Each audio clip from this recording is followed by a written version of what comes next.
Good morning, everybody. Welcome to Coffee Break with Dr. Michelle Alignay. I would like to greet you a good Tuesday morning. And how have you been doing the past days? There's just too many things happening. It's September 15, and we are what in the ninth month of the year. Many things have happened to us. The past month has been never been easy, and I know that many of us can relate to that. Hindi madali yung mga pinagdaanan natin the past months. That's why I thought of repeating a topic na alam ko nagawa ko na tong topic na to way back when we were starting this quarantine period. But I thought, well, walang masama kung magre-review tayo because I've seen and I've been encountering people. This is exactly what they're into. So before I start with my topic, I would first like to greet everybody who are here already. Wow, ang bilis natin, ha? Everybody who are here, hello friends, please say hi and where are you from? And I would also like to greet happy birthday to Ruby Albino of Feast Conference, Shen, Mommy Shen of Shad Kalaor, my favorite beauty and mommy blogger, and also Amira Dumigbe plus Nika Tamayo, and one of our viewers who's my cousin-in-law in Canada, Maybell Naval. Happy birthday to you. So, and today I know that this is the feast day of Our Lady of Sorrows. So that's the reading today, the sorrow of Mary the Mother. And lahat naman tayo may mga pinagdadaanan na ganun bagay, di ba? But join me this morning. This morning, I would like you to get your coffee. Mag-usap tayo, pag-usapan natin kung ano yung mga pinagdaanan natin and how it has been affecting our well-being, how it is getting into our heads, and actually how it gets into our heart, and then how it gets into our words, and then how it gets into our actions, until how it gets to our system. This is one of my favorite topics because when I was younger, I tend to do this. So join me at Coffee Break this morning as we talk about overthinking and well-being. So, who among you have been overthinking? But before that, let's just define what is overthinking and what happens to us when we overthink. Let's define first what's overthinking, okay? So, overthinking is that it was said to be an excessive, take note of the term, excessive. Can you say that with me? Excessive tendency to monitor, evaluate, and attempt to control all types of thought, to monitor, to evaluate, even to analyze, and try to control all types of thought. Ibig sabihin, lahat ng pumapasok sa isip natin, ina-analyze natin, hindi lang yon. Lahat ng pumapasok sa isip natin, pinag-iisipan natin to the point that it's already consuming too much of us. Let me repeat that. Overthinking, we tend to monitor, evaluate, analyze, and attempt to control all the things that's happening to our heads to the point that it consumes us. So who among you friends, let's be honest to each other. Matagal na naman tayong magkakasama here at Coffee Break. Who among you have been, let's be honest, who among you have a tendency to overthink? Just for example, ng overthink. Hala, in our street daw, there's already a COVID case. Yan. So, and then it dawned on you, paano pag magdaan tong taong to sa harap ng bahay nyo, tapos bigla siyang nag-sneeze or nag-cough, tapos naiwan dun sa floor yung droplets, and then suddenly, hindi mo alam, may lumabas ka na sa member bahay, yung chinelas, nagtapakan yon.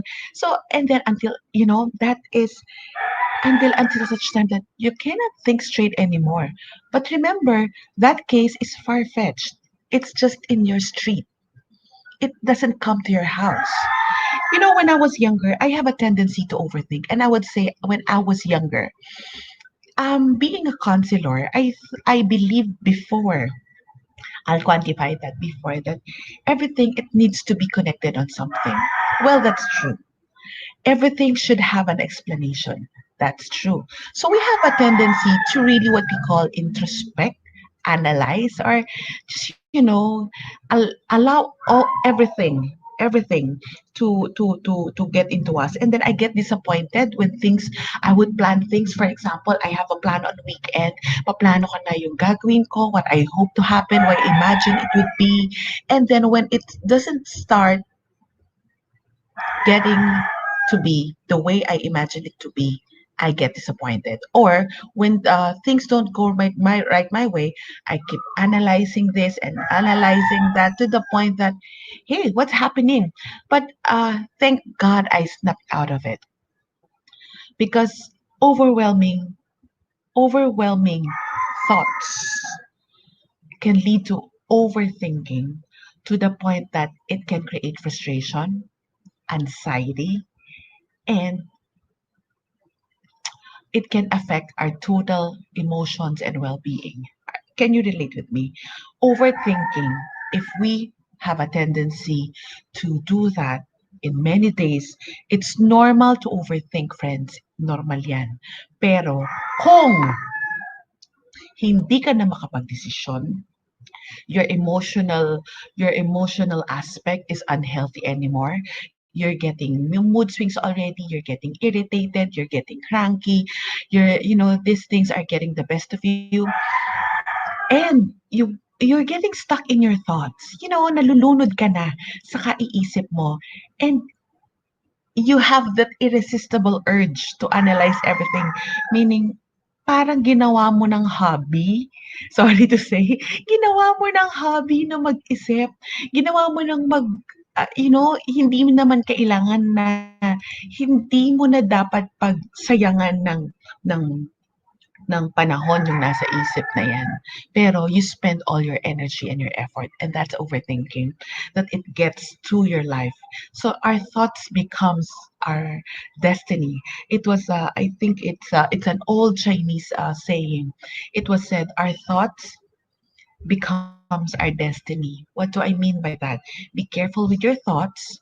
They affect your words. Kung ano sinasabi natin. Be careful with your words. They affect your actions. Kung anong ginagawa natin. Be careful with your actions. They affect your habits. Habits is the daily things we do. Be careful with your habits. It affects your character. Be careful with your character because that becomes your destiny. That's why it said our thoughts becomes our destiny. So have you ever get into, for example, ito yung mga paborito example ng overthinking. Somebody commented negatively about you. Very common. And then you started thinking, bakit kaya ginawa ng taong yon? Ano kayong pinagdaanan niya? What if may makakitang ibang tao? O paano kung sabihin ni ganyan, ganyan, na konektado kay ganyan? What if yung mga nasa paligid yung tao nitong taong to, what if they think poorly of you, what if ganito, what if ganyan, what if yung sa community nyo, this is what you're going to say, and then so on and so forth. Have you encountered that, friends? Naranasan nyo na ba yan na, and you know what, let's be adults when we talk about this right here, right now, in this difficult or trying time. don't give don't give them your piece of energy. Leave that shit behind. I have to say that. I have to be blunt in saying that. You have to leave that because sometimes you are already in that mode. Nalulunod na tayo dun sa thoughts natin to the point that there's so much things that we can do in life, but then overthinking gets the better of us. Diba? That's really what? That's really dirt. That's really junk. And in the terms, yung mga millennial, in the terms, that's really shit. Hindi ako nagmumura here, but look at that. Tayo rin ang naglalagay sa sarili nating kinalalagyan. And the thing is, if you didn't notice, it starts with really how we think and how we deal with it. Stress will always be there. Challenges will always be there. Negative comments from people, kahit anong gawin nating maganda, it's gonna be there. Um, and in anxiety, we choose that kind of anxiety, because it's possible that that anxiety happens because it's a product of our thinking, right? It's really a distressing cycle. It's really paikot-ikot yan, paikot-ikot ang overanalyzing our thoughts, at hindi yan matatapos. Matatapos lang yan if we stop it. If we say, okay, these thoughts, hindi kita kailangan. Dito ka lang. Overthinking, it's the prominent characteristic of that is may worry, your rumination, panghihinayang, and obsessive thinking. Pero it's not limited to that. Alam mo, uh, these are the things that I think overthinking can happen if we have this if we have a lot of what ifs. Ayan. What if ganito yung mangyari? What if mangyari sa amin? What if magkasakit kami? What if ganito? What if? Another one, a lot of um, what ifs. The other one is what if should be's. Dapat kasi ganito eh. Dapat kasi ganito. It speaks about our standards. Dapat kasi ganyan. Dapat ito talaga yung nangyari. Hindi naman mag-ayos yung ginawa nila eh. Kasi ito. So, dapat. Pero hindi nangyari, diba? And then, another thing, if only, ayan, if only nung February pa lang sinara na yung Pilipinas para wala nang nakapasok, eh nandito na tayo, 'di ba? So if only hindi ito yung pinili kong buhay, if only ganito, if only ganyan. Friends, there can always be like that. But we have to know that in life it is what it is. Can you say that with me? It is what is it. Donna, you're so funny. Leave that behind. I so love your bluntness. I can't believe that. I can be blunt also, but because with this overthinking, friends, alam ko naman na during nag-start na tong lockdown, marami ditong lumabas yung pagka-overthinking. Why?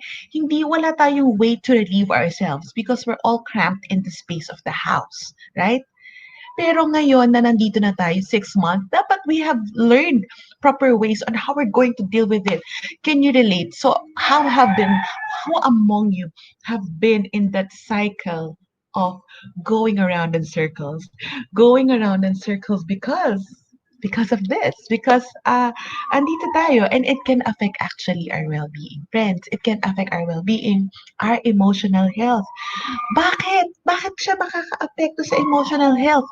Konektado ba yung naiisip sa nararamdaman? Sobra. Magkapatid lang po yan at ang emosyon po ay nasa utak, wala po talaga yan sa puso. And it also affect our happiness. Diba? Hindi, you cannot enjoy the little things because ang dami nating what ifs and we cannot even enjoy the relationships that we have. And it affects our total well-being. Remember, friends, well-being, it's just not the state of being well. Well-being. Well-being is composed of our mental and physical health, relationship health, there are 4 areas of that. And the other two is that happiness, and the other one is purpose. So dahil dyan sa sobrang pag-iisip, so sobrang paikot-ikot, that can really impair us. It can really impair us. And if you don't, many people don't know that they're in the habit of overthinking. And that habit, you have to be the one to catch yourself doing that. Many people do not admit that they are. Why do I know? I get a lot of questions from them. I get emails. Ah, can I be honest with you? One time I get an email from someone. I think she was a bit younger. I really chose not to reply, but apparently she was misled by friends, and then parang sinabihan siya ng hindi magagandang bagay. They use social media for that purpose, and then it's really affecting her. And you know what I would like to say? Grow up. I'm sorry, but I have my share of battles also. But there are days that I reply to email that are very valid. For example, ang maraming talagang nakita ko na naapektuhan is that you're affected by the fear of the unknown. And that is overthinking. What if mawalan ng trabaho? O may balita pa lang, baka magtanggalan ng trabaho. Baka magtanggalan, hindi mo pa alam kung apektado ka. Pero yung iba, To the point na inisip pa nila, paano yung college ng mga anak ko? Ilan taon na ba yung anak mo? Grade school. Nandito pa lang tayo sa grade school. Ito pa lang yung the here and now situation. Hindi pa nagtatanggalan ng trabaho, inisip mo na yung college. That can be the overthinking to the point that we cannot function well, hindi na tayo matulog, dinadaan natin sa stress eating, or sometimes we pad it up with a lot of K-drama, we pad it up with a lot of leisure activities without us confronting the source of our distress. But friends, you need to check where is that overthinking coming from. Check what is your trigger. Minsan, may nag-message naman sa akin. Sorry, friends, kung kayo yon, I love you. But minsan, somebody messaged me na, sis, bakit ganito, ganyan? Hindi ko alam kung anong i-choose ko regarding how I'm going to make my kids study and all. And then, what I said is that, parang wala naman issue. Eh, kasi baka ganito eh, kasi baka ganito. Sabi ko, let's go back. Sometimes, when we overthink, the answer is just right under our noses. And friends, we really fail to use our adult wisdom. You know why? Punong-puno po kasi yung nandun sa isip natin. And what is overthinking? Because when we overthink, it's like a cup. Pinuno natin ng iba-ibang bagay. Imagine, if when you're starting to overthink, when you're starting to analyze something, imagine your head. It's like a cup. Pinuno mo ng tubig, nilagyan mo pa ng maraming, I don't know, hindi natutunaw na bagay, yellow, whatever. Kaya hindi na nagkakaroon ng space. Hindi na nagkakaroon ng time to breathe. Puro solid bagay yung nilagay mo dyan. And that creates all the jumbled analysis, jumbled thought patterns, irrational thinking, all the emotions. You cannot be any more objective because too many things are tangled in the head already. Are you getting me, friends? Can you say tangled? Hindi yan yung pelikula ni Rapunzel. But our head can be tangled with our own thoughts to the point that we can no longer be objective on how we are managing ourselves, our head, our emotions, and our way of life. And that exactly how overthinking affects us. Have you been affected by your own doing, by your own overthinking? Sometimes it's magkaiba. There's two opposite poles. Lagi yan. There's two opposite poles, friends. One is, asan ba yung favorite pole pen ko? This is overthinking and this is underthinking. Dito, ang tendency ng iba, hindi nila pinapansin. Problema na or possible problem, hindi nila pinapansin. Dito na, it disbalances because there's a problem already, but you're not dealing with the problem. And that is the problem in itself. The other one, hindi pa problema na sa isip pa lang. Are you getting it? Sobrang simple lang naman ang solusyon, ginagawa pang issue. When we say crisis, it's the peak of problem. So we are in the middle of crisis because it's accumulated problems. So many times, ang problems and stress, it's just here at the middle. If we are underthinking, may problema na hindi natin pinansin to the point that it becomes crisis. That's underthinking.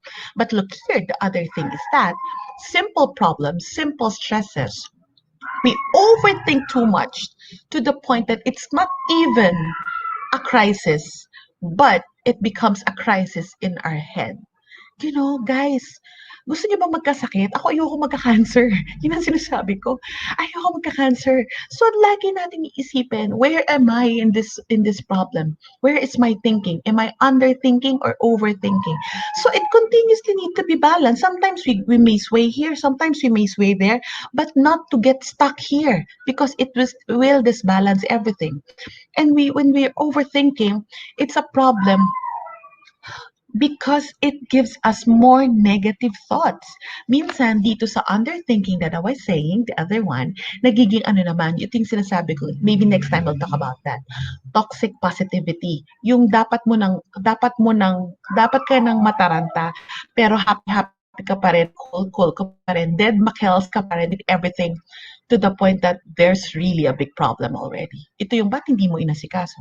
Walang masama sa mag-isip, pero nasaan tayo dito? So you have to check where you are. Check where you are.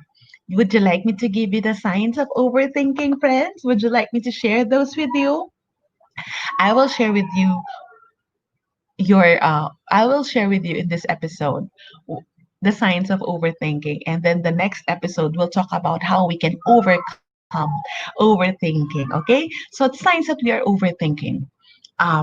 It came from the book, the Anxious Thoughts Workbook, and it is written by Dr. David Clark.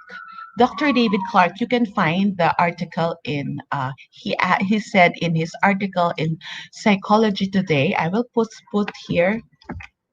Are you an overthinker? Are you an overthinker by Dr. Just to give the proper citation, Clark at Psychology Today. Yeah, that's my go-to for my go-to place for stuff. Okay, so stuff or good content, good really psych content that I can explain further.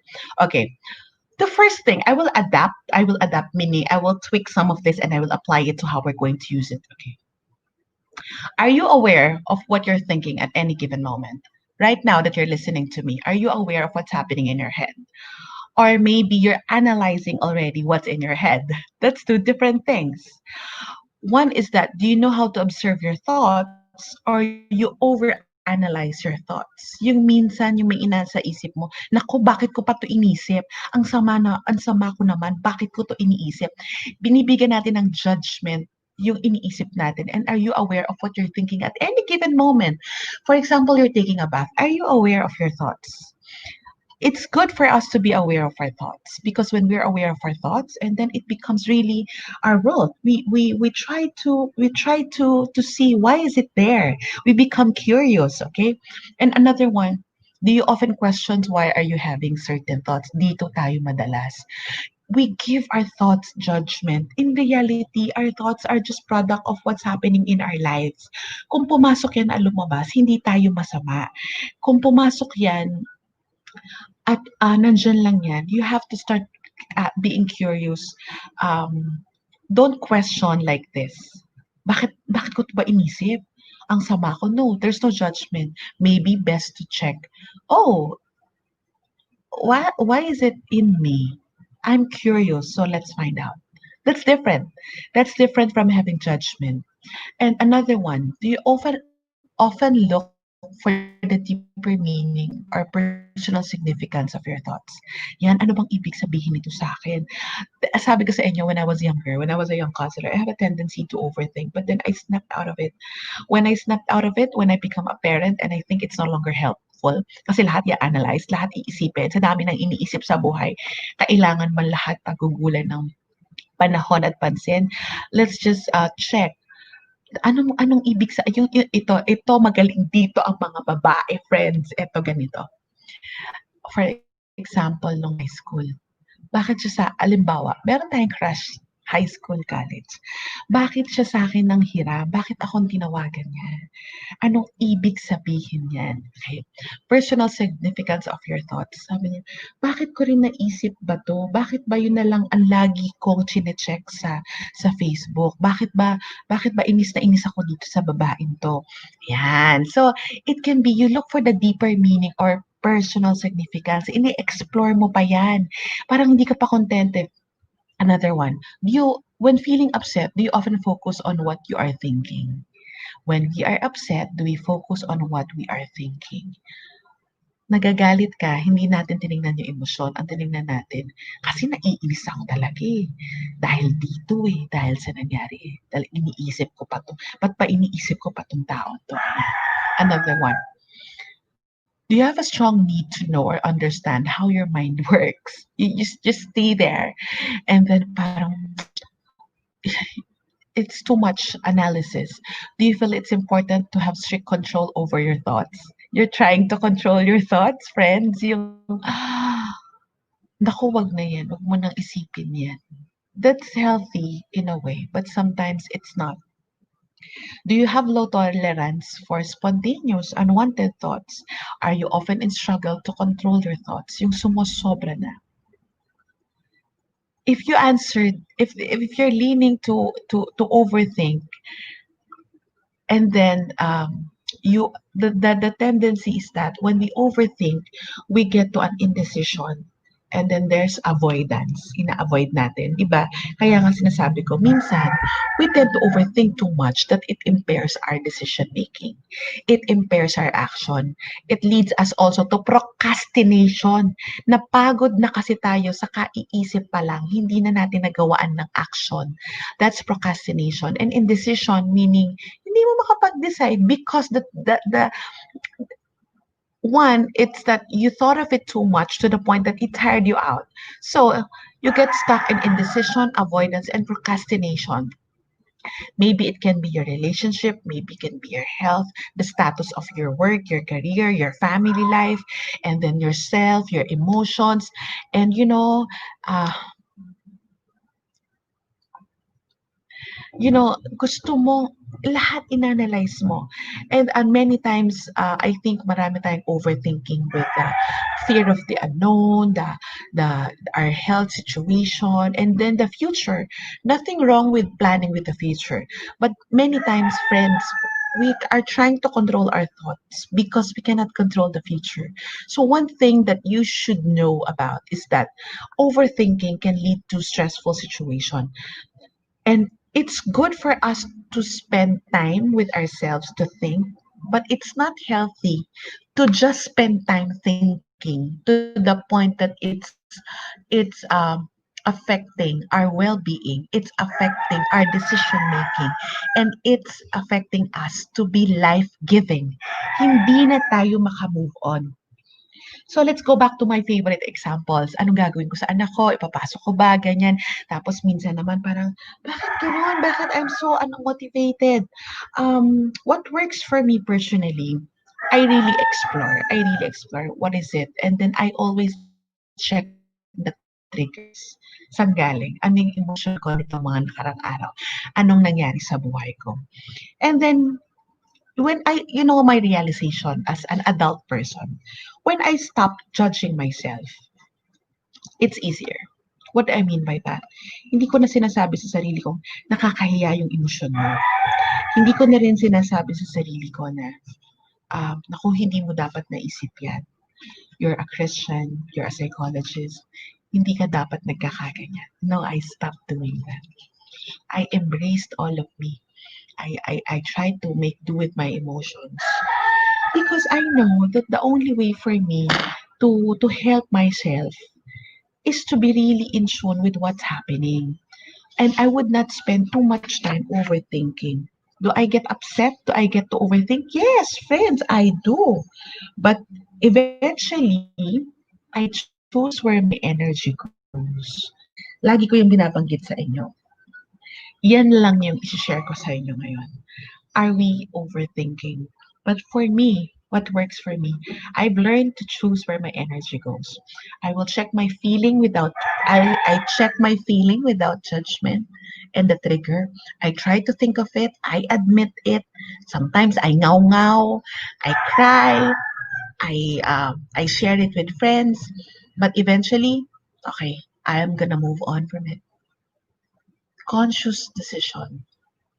It is because of I know all this? No. Paano naman wala na tayong excuse kung ano ka man. Pero friends, don't wait for other people to check you. Don't wait for your body to tell you you're overthinking. Don't wait for life to pass you by already because of overthinking. Because right here, right now, we have the capacity to choose. We have the capacity to check. And we have the capacity to create. I'll say that again. Overthinking Right here, right now, hindi ko pa nasasabi sa inyo how can we move out from it. We have the capacity to check ourselves if we're overthinking. Second, we have the capacity to choose where our energy goes. And third, we have that ability to create the kind of life or the kind of day. Wag na life, ang layo eh. Eh, overthinking nga tayo. We have that capacity to check, to